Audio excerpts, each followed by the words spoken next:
Bonjour à tous, bienvenue sur votre chaîne de News Gaming. Ça me fait toujours très plaisir de vous accueillir pour cet épisode 49 des News Gaming. J'espère que vous êtes bien installés. On n'est pas là trop pour perdre de temps avec une grosse intro, donc on commence tout de suite l'épisode 49 des News Gaming. Allez, c'est parti.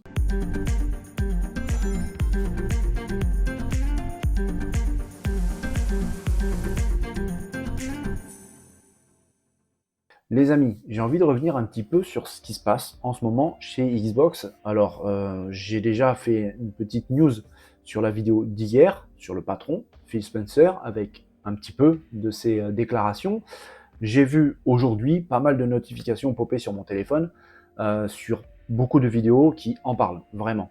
Le truc, c'est que j'ai envie déjà de donner mon avis perso, mon ressenti par rapport à tout ça, vraiment. Et puis pour vous dire la vérité, j'ai vu aucune de ces vidéos, tout simplement parce que j'ai pas eu le temps. C'est pas parce que je m'en fous ou quoi que ce soit, c'est juste parce que j'ai pas eu le temps. J'ai voulu direct entamer ma vidéo à moi perso, avec mon ressenti à moi perso. Alors, est-ce qu'il va se rapprocher de certains autres avis? C'est possible, hein, je pense. Est-ce qu'il va s'en éloigner, prendre une autre direction? Ça aussi, c'est possible. Je n'en sais rien, mais en tout cas, c'est vraiment mon ressenti à moi. En fait, de cette personne, Phil Spencer, que j'apprécie pas mal, vraiment, j'ai la nette impression, pour moi, hein, que c'est vraiment une bonne personne, un bon gars, vraiment, comme on pourrait l'appeler. C'est quelqu'un qui me paraît un vrai gentil, vraiment, peut-être même un petit peu trop, et je vais y venir bientôt. C'est quelqu'un avec qui on a envie de discuter, il présente bien, il a une bonne bouille, il a l'air chaleureux, accueillant, c'est quelqu'un de fun, ça par contre ça je le sais, c'est vraiment quelqu'un de fun qui adore jouer, c'est un vrai gamer. Et quand il passe à l'écran, par exemple dans les showcases, de toutes les conférences Xbox, ça présente bien, ça parle bien, vraiment il a une bonne apparence, cool, vraiment cool. Maintenant, est-ce qu'il a les épaules assez larges pour pouvoir chapeauter une équipe aussi importante? Ça, je sais pas, c'est un autre débat. Mais en tout cas, c'est vrai que depuis qu'il est là, Xbox patine un petit peu, fait du surplace. De temps en temps, il y a des belles choses qui apparaissent, mais quand je dis de temps en temps, c'est vraiment de temps en temps. Vraiment. Parce que, par exemple, le dernier Gears of War, qui est apparu en 2019, ben 2019, voilà. C'était en septembre 2019. En septembre prochain, ça fera 4 ans qu'il n'y a pas eu de nouveau Gears of War. D'ailleurs, maintenant, on l'appelle même pas Gears of War, le jeu s'appelle tout simplement Gears. Alors, pourquoi? Je n'en sais rien. Encore une chose un petit peu incompréhensible de la part de Xbox. Modifier le nom d'un jeu aussi important, aussi emblématique pour la communauté Xbox, c'est assez curieux. Là, on voit les images donc de Gears 5, c'était donc en 2019, et depuis ce temps-là, mais il n'y a pas de nouvelles officielles d'une possible suite de ce jeu, alors que c'est un jeu tellement important pour l'écosystème Xbox. Je rappelle que le premier était sorti sur la Xbox 360, il avait véritablement cartonné avec près de 20 millions d'exemplaires vendus. 20 millions pour un jeu Xbox, c'est vraiment énorme. Et depuis le 5, donc celui-ci à l'écran, ben, on n'a pas de nouvelles. Alors, il y a une vraie grosse rumeur comme quoi le 6 est en plein développement. Je pressens même peut-être une petite présentation au prochain showcase d'Xbox le 11 juin prochain. Ça, c'est une petite info, la petite info du jour. Mais c'est vrai que jusqu'à aujourd'hui, bah, on n'a pas de nouvelles. Et 4 ans sans un jeu majeur, bah, c'est vraiment long. C'est beaucoup, beaucoup trop long. Parce que, à part ça, qu'est-ce qu'on a à se mettre sous la dent sur Xbox, les amis? Franchement, il y a Gears, il y a Forza, le 5 est une vraie tuerie, mais c'est même pas une exclue Xbox Series, parce qu'il tourne aussi sur les autres consoles de plus faible puissance. Ce n'est pas un jeu vraiment next-gen, même si sincèrement, graphiquement, c'est vraiment fou, mais c'est pas un jeu next-gen. Il aurait pu être bien meilleur si c'était vraiment un jeu next-gen. Alors peut-être que Forza Motorsport qui arrive va montrer quelque chose de bien meilleur, mais c'est vrai que la ludothèque, la logitech de Xbox est relativement pauvre. Heureusement qu'ils ont des éditeurs tiers, heureusement qu'ils ont des indés, parce que sincèrement, ça fait vraiment pauvre, ça fait très très pauvre. C'est un petit peu bizarre tout ça, mais oui, sur Xbox, on s'amuse pas autant qu'on devrait, vraiment. Le Game Pass, c'est une idée vraiment géniale, c'est absolument génial. Malheureusement, il n'est pas assez mis en avant par des grosses productions. On a des très bons jeux, oui, mais pas assez. Et souvent, les jeux, quand ils arrivent, bah, c'est plutôt moyen. On l'a vu avec Redfall, et j'y viens très bientôt. Mais c'est assez bizarre, certaines déclarations de Phil Spencer.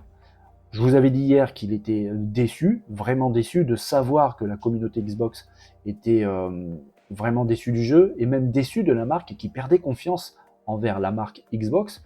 J'avais même révélé là que je trouvais ça un petit peu touchant en voyant un Phil Spencer qui était vraiment marqué par ça. Comme je l'ai dit, c'est un joueur, un vrai joueur, un passionné, et de savoir que sa marque déçoit sa communauté de joueurs, ça l'a visiblement fortement touché. Maintenant, il y a d'autres déclarations qui sont un petit peu curieuses, parce qu'il a quand même déclaré dans le podcast qu'il y a eu très très récemment sur YouTube, de chez Kinda Funny Games, il a quand même déclaré que nous faisons des simulations d'évaluation pour chaque jeu que nous lançons. Et la moyenne de Redfall est à 2 chiffres en dessous du niveau où nous pensions que le jeu serait. Alors là, j'ai un petit bémol à mettre sur place, là en avant. Visiblement, ils font des tests en interne chez Xbox pour les jeux à sortir. Et heureusement, j'ai envie de dire, c'est tout à fait normal. Maintenant, il vient de nous dire que pour eux, d'après les tests qu'ils avaient fait sur Redfall, ils voyaient le jeu quand même plus loin au niveau des notes que ce qu'il a eu à sa sortie. Donc je ne sais pas comment se passent les tests chez Xbox, mais il va falloir vraiment qu'ils revoient leur niveau d'exigence au niveau technique, gameplay, graphique, tout. Parce que si pour eux Redfall était mieux, il a quand même déclaré qu'il voyait quand même les notes au moins 10 points au-dessus de ce qu'il y a aujourd'hui. Alors je sais pas s'il a joué à Redfall lui-même, je pense pas. En tant que boss d'Xbox, je pense qu'il a autre chose à faire que de participer lui-même personnellement en personne au bêta test des jeux. Je le vois pas faire ça, même si c'est un vrai gamer, vraiment je le vois pas faire ça. Il doit pas, surtout ne pas avoir le temps de le faire ça. Mais quand on voit par exemple ces captures d'écran, à gauche vous avez The Last of Us, le 2, part 2. À droite vous avez des captures d'écran de Redfall. Voilà, alors est-ce que je suis obligé d'en rajouter? Mais il suffit de voir par exemple le pick-up à la fin à droite avec des roues, on dirait, je sais pas, on dirait que ça a été taillé dans la pierre. Et vous voyez à gauche le The Last of Us Part 2. Je pense que ça se passe de commentaires en fait. Donc oui, il est marqué, c'est clair, mais il a son rôle de boss quand même à faire. Et ça revient à ce que je disais tout à l'heure, c'est vraiment une bonne personne. Je pense que c'est un vrai gentil, et peut-être un petit peu trop, parce que des fois, il faut un petit peu taper du poing sur la table. Alors, il a dit quelque chose qui est très important à mes yeux, je pense, vraiment là-dessus, je ne vais pas le contredire, je pense sincèrement qu'il a vraiment raison, c'est qu'il ne veut pas du tout empiéter sur la créativité des équipes de développement.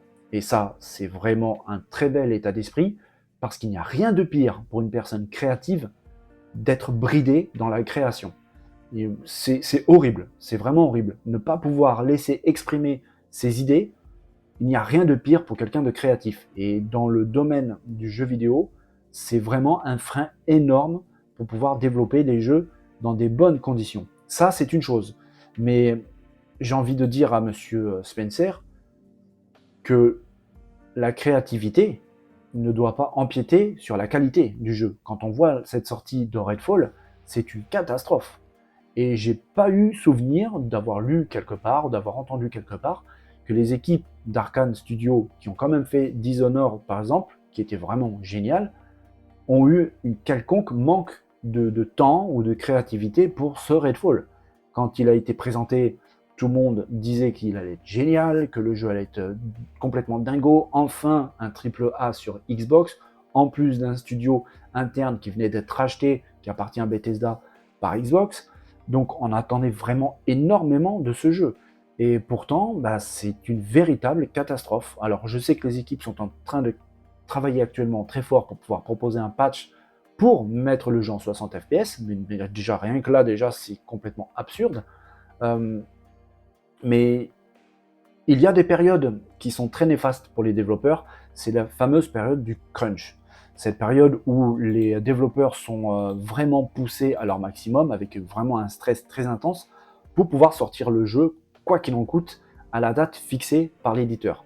En gros, hein, les équipes doivent être obligées de travailler d'arrache-pied pour que le jeu sorte, quoi qu'il en coûte, même s'il n'est pas forcément complètement finalisé.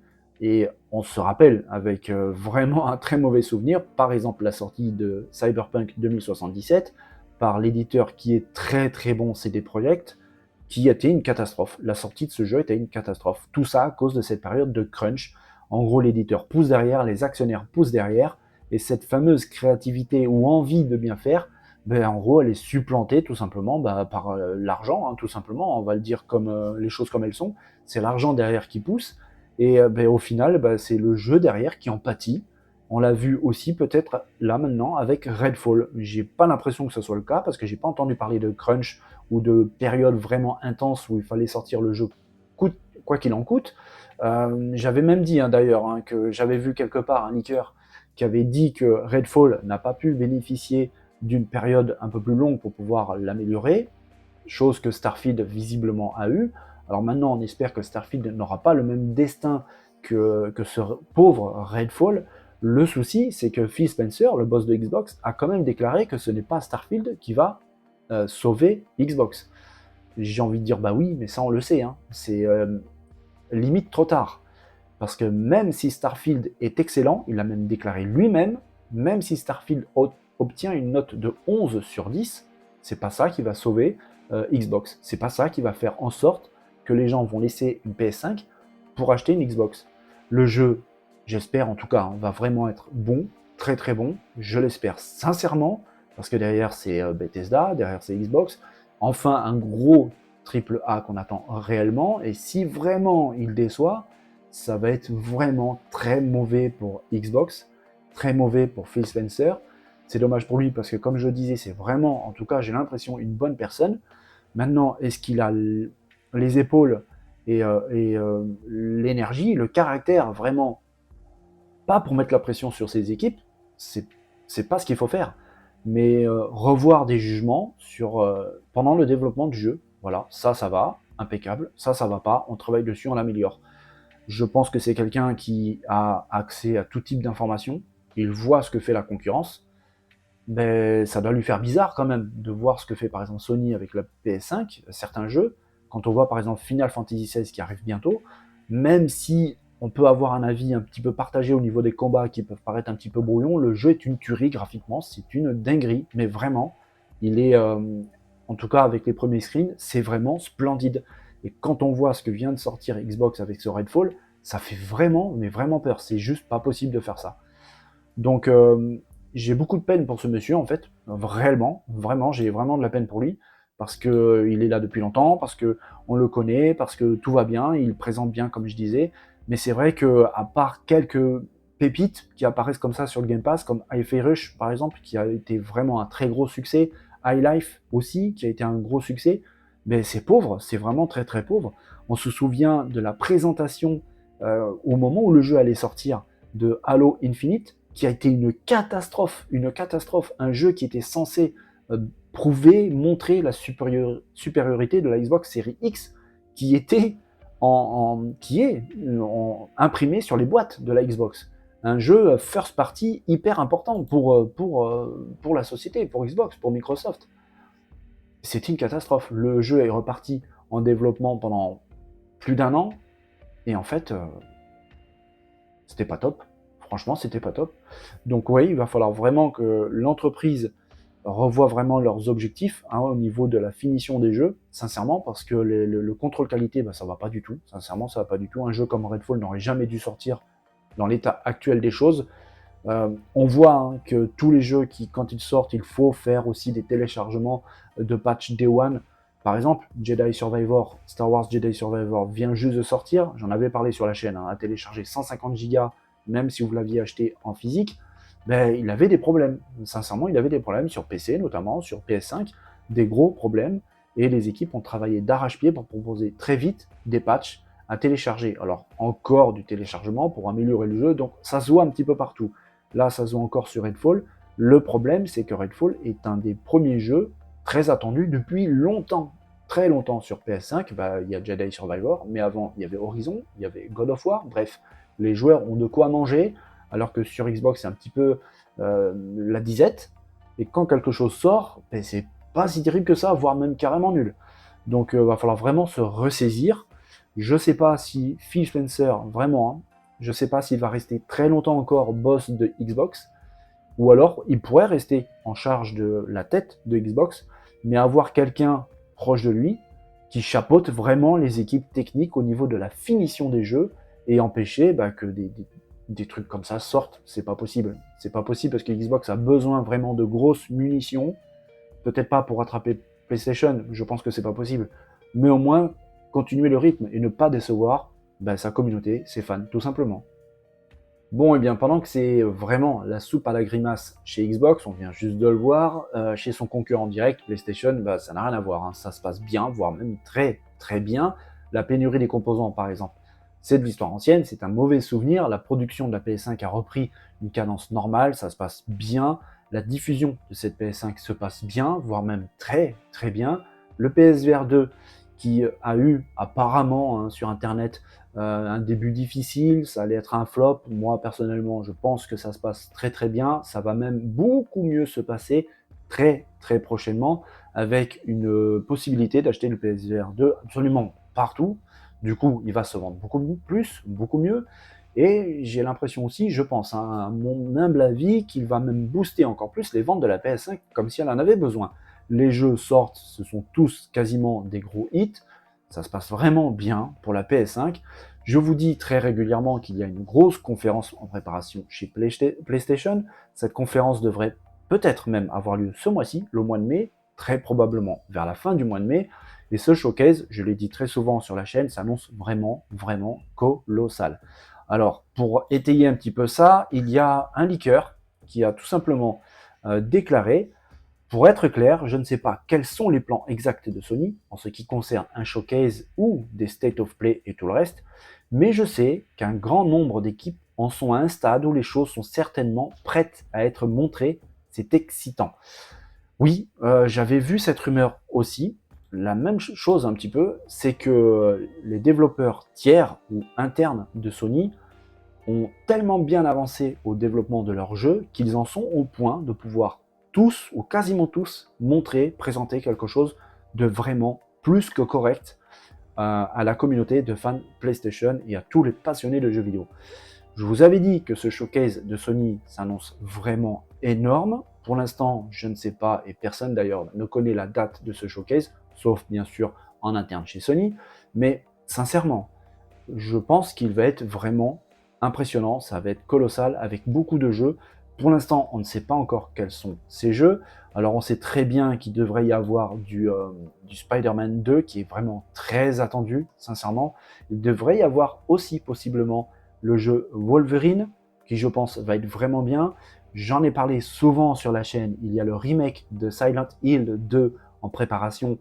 Et à mon avis, d'après ce que je sais, vu déjà le niveau de développement, il y a d'énormes chances qu'il soit présenté lors de ce showcase. Bref, ça s'annonce vraiment énorme. Restez connectés les amis. Si cette chaîne, vous venez de débarquer dessus et si vous aimez ce que vous voyez, n'hésitez pas à rejoindre l'aventure, je vous accueille avec grand plaisir. Au moins ici, vous aurez des bonnes news. Sincèrement, ce mois de mai qui commence, il s'annonce chaud, vraiment très chaud, pas seulement au niveau de la météo, au niveau du gaming, ça va être vraiment énorme, avec le mois de juin qui enchaîne tout de suite derrière, le 11, le showcase de Xbox. Après, il y a les conférences de Nintendo, tous les éditeurs, Ubisoft, enfin bref, on n'est pas prêts les amis, vraiment on n'est pas prêts, mais visiblement Sony a envie vraiment de taper du poing sur la table, et j'ai l'impression qu'ils ont plus de ça, hein. Ils ont les munitions pour. On attend vraiment des nouvelles officielles de Sony concernant ce showcase. Dès que je sais quelque chose, évidemment les amis, vous serez au courant sur la chaîne. Du 6 au 10 août prochain se tiendra à Los Angeles une conférence, la SIGGRAPH. Alors la SIGGRAPH est une conférence plutôt dédiée aux professionnels, comme par exemple la construction automobile, l'aviation, le nautisme par exemple, bien d'autres. Cette conférence met en avant les avancées technologiques, techniques, de la conception par ordinateur, mais également le graphisme. Cette année, elle aura une composante assez marquée sur l'intelligence artificielle. Et quand on parle d'intelligence artificielle de graphisme, évidemment, on se dévie assez vite sur le jeu vidéo. Cette année, en tant que grand spécialiste du GPU, Nvidia sera présent et Nvidia commence à montrer certaines choses dont ses ingénieurs sont en train de travailler, ces choses qui vont être abordées plus en détail pendant la SIGGRAPH, comme par exemple une nouvelle technologie de compression de textures aidée par l'intelligence artificielle qui permet d'avoir 16 fois plus de détails dans les textures pour le même poids et en tout cas sans toucher à la mémoire des GPU. C'est très intéressant. Par exemple, on peut très bien imaginer avec un jeu qui a pas mal défrayé la chronique ces derniers jours, Star Wars Jedi Survivor, qui pèse pas loin des 150 Go sur PS5 par exemple, on peut très bien imaginer avec le même poids avoir des graphismes encore plus beaux, même si Jedi Survivor est plutôt réussi sur ce plan-là, ben on peut imaginer 16 fois plus de détails dans les textures pour un poids relativement équivalent. Mais Nvidia ne travaille pas seulement là-dessus. Ils sont en train de travailler sur un truc vraiment intéressant qui va pas révolutionner le jeu vidéo, mais va vraiment améliorer certains aspects, notamment la chevelure, tout simplement. On y voit ici un exemple 3D temps réel des cheveux calculés par l'intelligence artificielle. On sait que les cheveux, c'est vraiment le point très compliqué à générer en jeu vidéo. C'est vraiment très compliqué. C'est d'ailleurs même là qu'on remarque que c'est du jeu vidéo, parce que les cheveux, généralement, c'est le point le moins réussi au niveau d'un corps humain. Là, tout est généré en temps réel par l'intelligence artificielle, avec l'aide notamment, bien sûr, de la puissance de calcul des processeurs graphiques de Nvidia, mais on voit vraiment un résultat bluffant, et même si la vidéo n'est pas de très bonne qualité, on remarque vraiment une énorme souplesse dans la chevelure. C'est presque perturbant en fait de voir ça. On dirait presque que c'est réel, avec en plus de ça une application en temps réel de la lumière en 3D sur les cheveux, aussi avec l'aide de l'intelligence artificielle, ce qui permet de libérer de la puissance tout simplement, des processeurs graphiques dédiés au graphisme, quand l'intelligence artificielle vient les soutenir sur ce point-là. C'est vraiment bluffant, ça permet tout simplement d'imaginer un futur plutôt dingue, parce que quand on voit le travail par exemple de Epic Games avec l'Unreal Engine 5 sur l'apparence, les expressions faciales de certains personnages, on l'a vu par exemple avec Hellblade 2, c'est vraiment époustouflant. Si en plus de ça on rajoute cette technologie au niveau des cheveux, ça va vraiment devenir compliqué de déceler le faux du vrai et le vrai du faux. Maintenant, Nvidia, ils sont assez malins, ils font les mignons avec leur technologie, mais moi, je vais leur lancer un défi, c'est de faire la même chose là, ici, sur moi. Et on va voir s'ils sont vraiment si forts que ça. Bref, voilà les amis, c'est terminé pour cet épisode 48 des News Gaming. J'espère que ça vous a plu. Moi, j'ai adoré partager tout ça avec vous. On a vu des news plutôt intéressantes, mais assez condensées. L'actu, elle ne s'arrête pas. Il y a les conférences qui approchent. Sincèrement, ça va devenir de plus en plus dingue. En attendant, les amis, si cette vidéo vous a plu, n'hésitez pas à balancer les pouces, partagez, venez commenter dans la zone de commentaires. Vous savez très bien que j'adore échanger, discuter avec vous. Ça me fait toujours un vrai plaisir. En attendant, je vous souhaite à tous une très bonne journée. Portez-vous bien. N'oubliez pas de vous amuser, c'est vraiment important. Je vous dis à très bientôt, dès demain, pour un nouvel épisode des News Gaming. Allez, bye bye.